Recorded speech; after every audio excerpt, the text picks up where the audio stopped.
आदिवासी पुस्तक पर जो आदिवासी विमर्श करती है, इस पर हम लगातार अगले कई दिनों तक एक एक पार्ट पर विचार विमर्श करेंगे, साझा करेंगे उस पुस्तक के जो आज से 10 साल पहले प्रकाशित हुई अलग प्रकाशन से।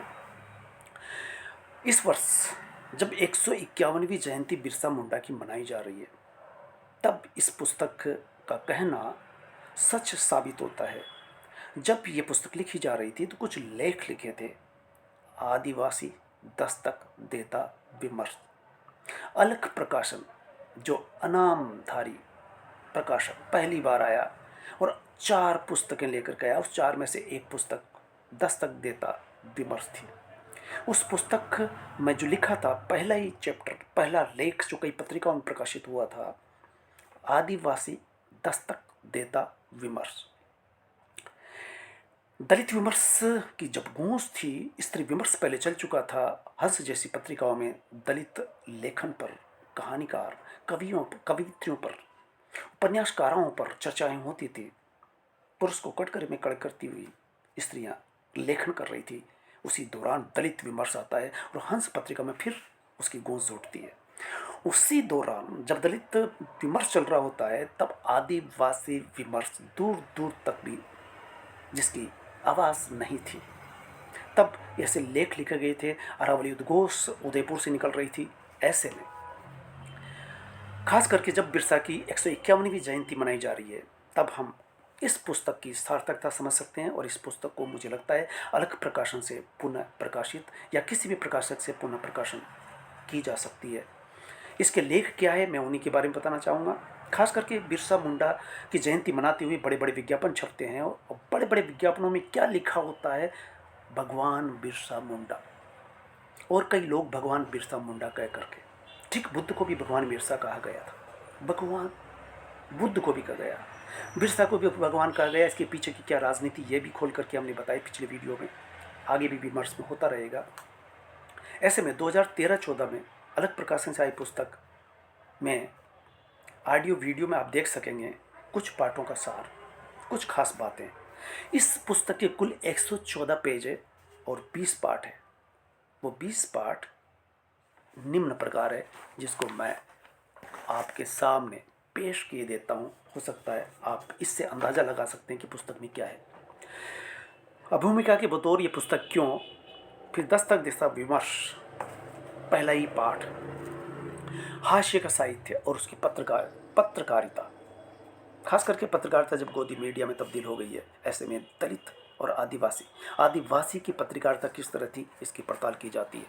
और ये सेमिनारों में पढ़ा गया पत्र रहा, और अधिकांश पत्र सेमिनारों में पढ़े गए। भूमंडलीकरण में आदिवासी और चिंतक, जनजातीय संघर्ष व विद्रोह का इतिहास, नक्सलवाद है तो गांधीवाद क्यों नहीं, बेहाल दशा और दिशा विहीन आदिवासी। अरावली उद्घोष में कुछ संपादकीय बने, कुछ लेख लिखे गए और कुछ अन्य पत्रिकाओं में प्रकाशित हुए।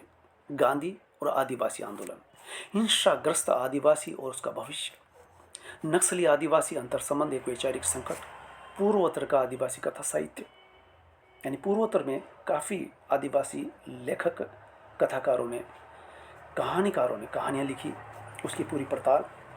उनका अपना अनोखा बस्तर, इस नाम से एक लेख जिसमें वहाँ की कहानीकारा ने कहानी लिखी आदिवासियों पर, उसकी पड़ताल।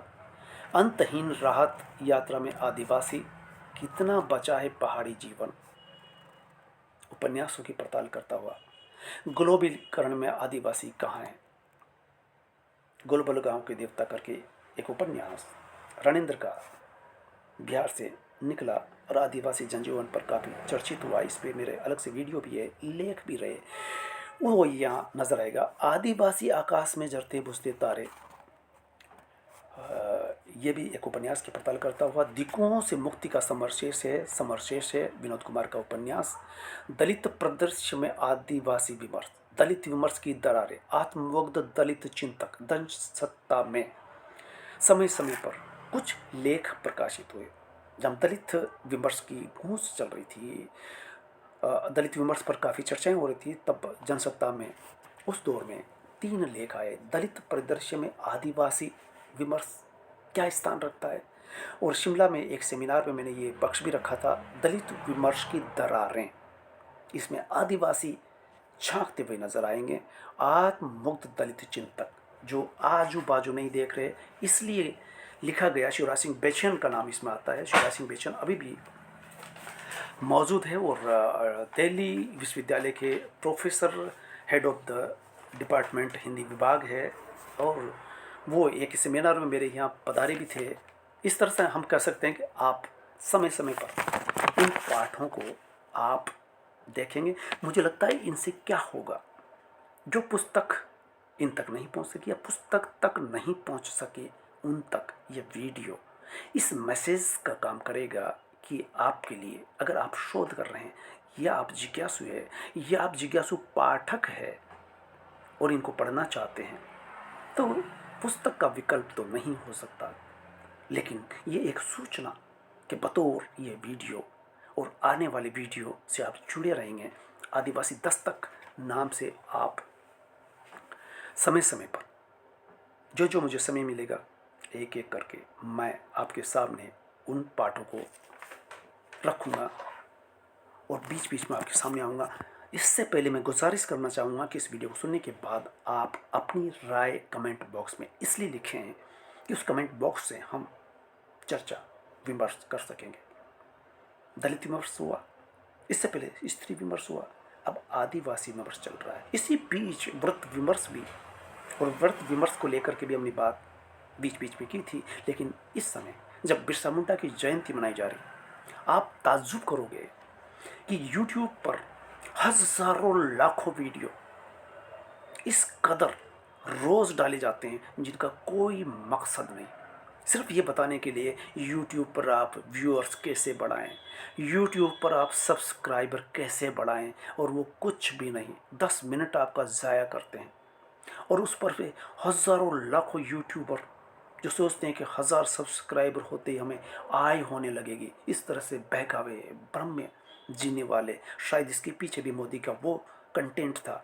जियो का मोबाइल आना, जियो का इंटरनेट आना, मोदी का दिल्ली पर सत्ता पर काबिज होना, और इसी के बाद ये सारा कमाल धमाल हुआ कि YouTube पर कचरा ज़्यादा, काम की बातें सुई की नोक के बराबर मिलेगी। तो सुई की नोक में आप इसको गिनते हुए सब्सक्राइब इसलिए करें कि इस तरह की वीडियो आपकी बदौलत आगे बढ़ सकते हैं और उस जिज्ञासु पाठक तक पहुंच सकते हैं, उस शोधार्थी तक पहुंच सकते हैं जो आदिवासियों पर काम करना चाहता है, PhD करना चाहता है, शोध करना चाहता है, या लेख लिखना चाहता है, या विचार रखना चाहता है। धन्यवाद।